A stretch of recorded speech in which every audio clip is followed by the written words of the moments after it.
বন্ধুরা, ও মোর দরদিয়া সিরিয়ালের আজকের পর্বে প্রথমেই দেখা যায় অনিরুদ্ধ বাণীকে বলছে আমাদের সম্পর্কটা আমাদের কাছে মিথ্যে হতে পারে, কিন্তু ওদের সামনে নর্মালভাবে স্বামী স্ত্রীর মতো কথা বলাটাই স্বাভাবিক, আর মৌলির সামনে এই স্বাভাবিকটাই দেখানো দরকার ছিল। সাথী তখন পাশ থেকে শুনে ভাবছে যে ওরা এখনো এই সম্পর্কটাকে মিথ্যে ভাবছে। এদিকে অন্তরা বাণীকে ফোন করে বলছে যে আর্য ভালো নেই বৌদি, ও এত জায়গায় জবের জন্য ইন্টারভিউ দিল কিন্তু কোথাও থেকে ওর চাকরিটা হচ্ছে না। এদিকে মৌলি নয়নতারাকে বলছে বাণী যতদিন বেঁচে থাকবে ততদিন তো আমার বিপদ, তাই আমি যত তাড়াতাড়ি সম্ভব লরেন্সকে দিয়ে ওকে পৃথিবীর বাইরে বার করার চেষ্টা করব। মৌলি খুব খারাপ একটা ফাঁদ পাতে চলেছে বাণী আর অনিরুদ্ধকে বিপদে ফেলবে বলে। তখন নয়নতারা বলছে যে দিদি ভাই, এখান থেকে চলো, এসব করো না, তুমি বিপদে পড়ে যাবে কিন্তু।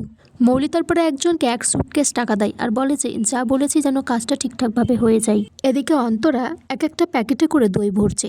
আর্যর মা এসে বলছে তুমি এগুলো কি করছো? বলছে যে আপনিই তো বলেছেন যে দই জমাতে হবে। তখন আর্যর মা বলছে এইভাবে দই জমাতে হয় না। তখন সেখানে অনিরুদ্ধ আর বাণী আসে। নকুল কাকাকে ডাকছে, বলছে যে এই যে অনিরুদ্ধ আর বাণী এসেছে, তোমরা একটু চা জল খাবার খেয়ে যাও। অন্তরাকে তখন বলে যে চা বানাতে। বাণী মনে মনে বলছে অন্তরা চা বানাতে পারবে তো? ওর মুখ দেখে তো মনে হচ্ছে না ও আগে চা বানিয়েছে, তাই বলছে যে আমি একটু অন্তরার সাথে গল্প করে আসি রান্নাঘরে। বাণী তারপর অন্তরাকে বলছে তুমি কি চা বানিয়েছো আগে?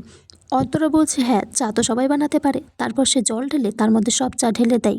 তারপরে এক গাদা চিনিও ঢালতে যাবে, তখন বাণী বলছে থামো থামো, আমি চা বানাচ্ছি, তুমি সেটা দেখো। তারপর আর্য অনিরুদ্ধকে বলছে যে অনিরুদ্ধ দা, অনেক জায়গায় তো ইন্টারভিউ দিলাম, কোথা থেকে চাকরিটা পাচ্ছি না। ওরা বলছে যে ফ্রেশার্স লাগবে, 3 বছরের এক্সপিরিয়েন্স লাগবে, তাছাড়া চাকরিটা ওরা আমাকে দেবেই না।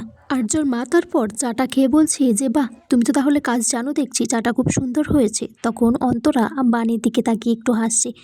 এদিকে অনিরুদ্ধ বলছে আমার সিইওর সাথে সাথে যে আমার পাওয়ারটাও চলে যাবে, এটা আমি ভাবতে পারিনি। তখন নকুল বলছে যে অনিরুদ্ধ, তুমি যে অন্তরা আর আর্যর ভালো চাও সেটা আমি জানি, কিন্তু তোমাদের কোম্পানিতে যে আর্য চাকরি করবে সেটা লোকে কিছু কথা বলবে। বাণী তখন বলছে যে লোকের মুখ বন্ধ করার তো একটাই উপায় নকুল কাকা, সেটা হলো আর্যর যোগ্যতাকে প্রমাণ করা। এদিকে অন্তরা একটা শার্ট ইস্ত্রি করতে গিয়ে সেটাকে পুড়িয়ে ফেলেছে। তারপর সবার থেকে আড়াল করার জন্য জানালা দিয়ে সেই শার্টটা সে ফেলে দেয়। বাণী এসে বলছে কি পোড়া পোড়া গন্ধ বেরোচ্ছে অন্তরা, আর সেই শার্টটা কোথায় যেটা তুমি ইস্ত্রি করলে? অন্তরা বলছে আন্টি বকবে বলে আমি তো জানলা দিয়ে ফেলে দিয়েছি। তখন বাণী বলছে সত্যি তোমার আর মামামের মধ্যে দেখছি একটুও আলাদা নেই।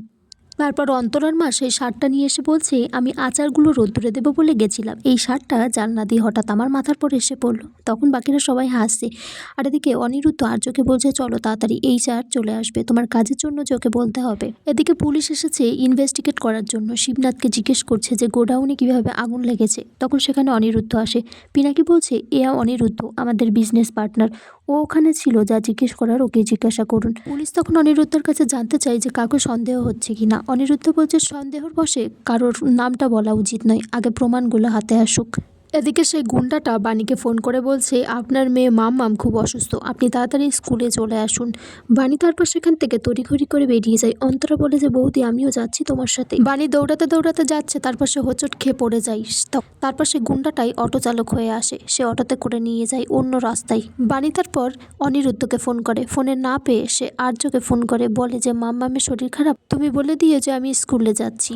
আর্য তারপর অনিরুদ্ধকে বলে, অনিরুদ্ধ আবার মাম্মামের স্কুলে ফোন করে জানতে পারে যে মাম্মাম পুরো সুস্থই আছে, ওর কিছু হয়নি। অনিরুদ্ধ তারপর আর্যকে বলছে কোথাও কোনো গন্ডগোল আছে। তারপর গুন্ডাগুলো বাণীকে চারিদিক থেকে ঘেরাও করে ধরেছে। এদিকে মৌলিও সেই নয়নতারাকে নিয়ে যাচ্ছে যে বাণী কুচি কুচি করে কাটবে। মৌলি বলছে যে আমি তাড়াতাড়ি যাচ্ছি যাতে বাণীর শেষ যাত্রাটা আমি দেখতে পারি। তখন নয়নতারা বলছে যে আমি কোন মৌলির পাশে বসেছি, একেও তো আমি চিনি না। নয়নতারা মৌলিকে বলছে দিদি ভাই তুমি কিন্তু রিস্ক নিয়ে ফেলছো। তখন মৌলি বলছে গ্র্যান্ডমাম্মা তোমার কাছ থেকেই তো শিখেছি এইসব। নয়নতারা তখন বলছে দেখো ঠাকুর, রাগের বশে যেন মৌলি নকুলদের কোনো ক্ষতি না করে দেয়। আর এখানেই আজকের পর্ব শেষ হয়ে যায়।